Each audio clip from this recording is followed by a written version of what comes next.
Salut à tous la team OL, Thomas Show pour Lyon Fan TV. Très heureux les gars de vous retrouver pour une nouvelle vidéo. J'espère que tout le monde va bien les amis, que vous passez un bon début de semaine, que vous regardez la CAN pour certains, que vous continuez à songer à l'Olympique Lyonnais pour d'autres comme nous.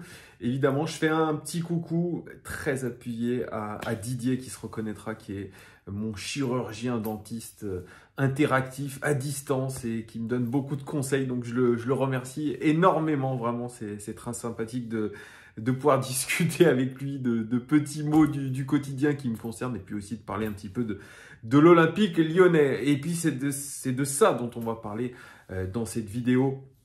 OL Daily Mercato, les amis, puisque nous sommes dans une période de mercato. Et à l'Olympique Lyonnais, ça pourrait bouger.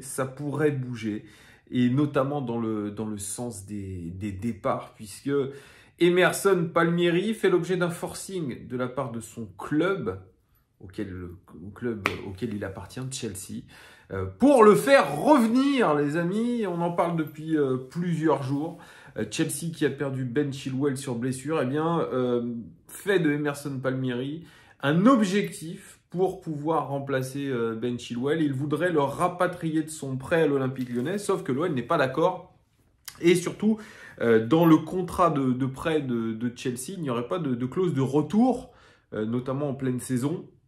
Mais Thomas Tuchel et Chelsea sont prêts à faire, je dirais, des concessions financières, à faire une proposition financière à hauteur de 4 millions d'euros pour racheter un petit peu le prêt de Emerson Palmieri. Pour l'instant, l'Olympique Lyonnais n'a pas donné suite. Mais vous savez, dans ce genre d'histoire, l'OL n'est pas forcément en position de force, peut-être contractuellement, mais en tout cas, c'est un petit peu le problème d'être un club aujourd'hui qui n'est plus un club majeur européen, qui est en difficulté en championnat. C'est un petit peu tout ça qui fait qu'on se fait un petit peu marcher dessus. Et puis, surtout Chelsea sait que l'Olympique Lyonnais est comme ça financièrement.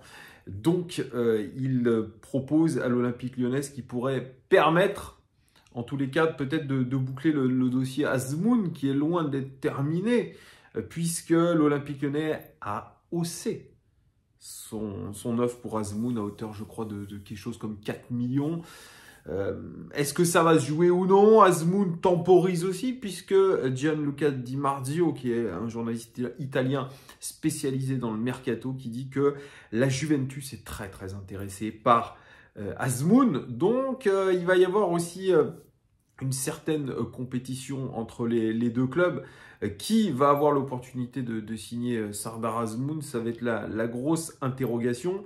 Au rayon des prolongations de contrat, l'Olympique Lyonnais a fait signer jusqu'en 2025 Sekou Lega et Samuel Bossiwa qui jouent en National 2, qu'on a pu voir à l'œuvre lors de la pré-saison de l'Olympique Lyonnais. Eh bien, ils ont été prolongés. On a vu la belle photo avec Vincent Ponceau. Il y en a qui ne se remettent toujours pas de ne plus voir Juninho à la place de Vincent Ponceau. C'est vrai, Vincent Ponceau, c'est devenu un petit peu l'ennemi public numéro 1, alors qu'on l'entend rarement parler. Depuis le départ de Juninho et de ses supposées embrouilles entre lui et Juninho, il est quasiment, pour beaucoup, le responsable du départ de Juninho, l'idole du club. Je pense qu'il y a un peu de vrai, mais je pense qu'il faut être aussi un petit peu mesuré avec ce qu'a fait Juninho aussi au sein de l'Olympique Lyonnais, et à savoir qu'il n'était pas taillé pour le poste non plus. Donc voilà, il faut être un petit peu mesuré dans les propos, mais c'est pas le propre des réseaux sociaux. Vous m'en direz un petit peu plus en commentaire. Et sinon, il y a eu un retour majeur aussi à l'entraînement, c'est Jeffrey Adelaide qui revient à l'entraînement, qui pourrait être, je dirais, un renfort de choix.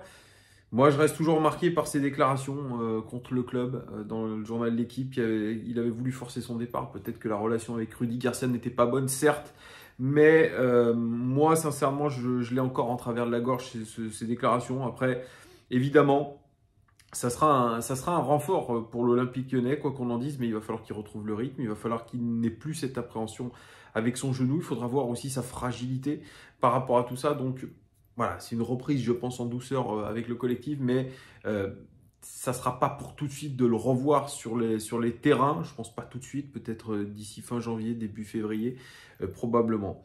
Bruno Guimaraes qui était très très en vue contre le Paris Saint-Germain, on en a parlé. Il y en a beaucoup qui militent pour qu'il soit capitaine de notre équipe. Alors, on voulait que ça soit Boateng, maintenant on veut que ça soit Bruno Guimaraes. Bruno Guimaraes, il sait qu'il a, grâce à ses performances, il a les yeux un peu de pas mal de recruteurs en Europe. Et il le sait et il en joue un petit peu. Alors même s'il a donné un petit peu son sentiment et son amour pour l'Olympique lyonnais, quand vous avez des grands clubs européens et peut-être aussi du championnat anglais qui vous font les yeux doux, vous n'y êtes pas insensible. Et il a dit après le match, il dit là il y a du changement à la direction. On avait parlé rapidement de prolongation quand Juninho était au club. Le moment venu, on en parlera. C'est normal d'être sollicité. Je laisse mes agents gérer ça. Je trouve que c'est une déclaration à double enjeu pour Bruno Guimaraes. D'un côté, il laisse la porte ouverte à une prolongation à l'Olympique lyonnais. Il en avait parlé un petit peu avec Juninho. Juninho n'est plus là. Il ne sait pas trop ce qu'on doit en penser. D'un autre côté, il sait qu'il est convoité. Donc, il laisse ses agents faire ça. Mais il est quand même focus sur l'Olympique lyonnais, sur la remontée au classement de l'Olympique lyonnais. Donc, pour moi, il se laissera toutes les opportunités en fin de saison pour faire un choix. Je ne pense pas qu'il parte à ce mercato-là. Je pense qu'il restera à l'Olympique lyonnais jusqu'à la fin de la saison, mais qu'il y aura une vraie décision de prise à la fin de cette saison, voir dans quelle direction il a envie de partir, voir aussi à quelle place est le club, ça c'est sûr. Donc il y a aussi peut-être ce destin croisé avec Paqueta, dont on sait qu'il est très proche. Paqueta, pareil. Que va faire Paqueta en fin de saison? Lui, il aimerait rester à l'Olympique lyonnais, mais encore une fois, il n'est pas le seul décideur dans cette histoire. Donc Bruno Guimaraes, voilà, moi je pense que c'est un joueur aujourd'hui qui fait que progresser dans son volume de jeu, dans sa capacité à organiser le jeu de l'arrière, à être une sorte de Toni Kroos. Il a montré de belles aptitudes, même si j'aimerais qu'il marque un petit peu plus, qu'il se projette plus. En tout cas, Bruno Guimaraes, aujourd'hui, fait partie des cadres un petit peu de cet Olympique lyonnais. Il a la confiance de Peter Bosz, une vraie belle confiance. Donc voilà, il y a beaucoup de sujets actuellement à l'Olympique lyonnais. J'ai parlé dans une précédente vidéo de la piste Cédric Bakambu. Eh bien, Cédric Bakambu, probablement, va signer du côté de l'Olympique de Marseille. Ça a l'air d'être quasiment fait. Donc, nous ne devrions pas avoir Cédric Bakambu chez nous. Voilà, c'est un choix aussi qui a été clair. Je pense que l'Olympique lyonnais a comme priorité, et surtout Peter Bosz, Sardar Azmoun. Sardar Azmoun, c'est un serpent de mer depuis quelques temps. Est-ce que ça se fera? Ça se fera pas. Mais je vous rappelle que les échéances, elles ont lieu maintenant. Elles ont lieu au mois de janvier, février. Bien sûr, il y aura mars avec la Coupe d'Europe. En tout cas, si on doit prendre des points, c'est maintenant. Et moi, j'ai peur qu'une arrivée d'Azmoun, l'acclimatation dans le championnat de France, etc., il y ait beaucoup de choses un petit peu compliquées. C'est ça aussi. Vous voulez rajouter des éléments lors du mercato d'hiver, mais vous n'êtes pas sûr d'une adaptation. Donc, au final, est-ce qu'on a trop intérêt à s'engager sur des recrutements, sachant que nous n'avons pas beaucoup d'argent, les amis. Ça, n'est plus du tout un secret de polichinelle. Nous n'avons pas beaucoup d'argent. Donc, on va devoir faire avec les fonds de tiroir, essayer déjà aussi de garder Emerson Palmieri, parce que en cas de perte de Emerson Palmieri, l'Olympique lyonnais serait de nouveau sur la piste Layvin Kurzawa. Autant, je disais cet été, pourquoi pas.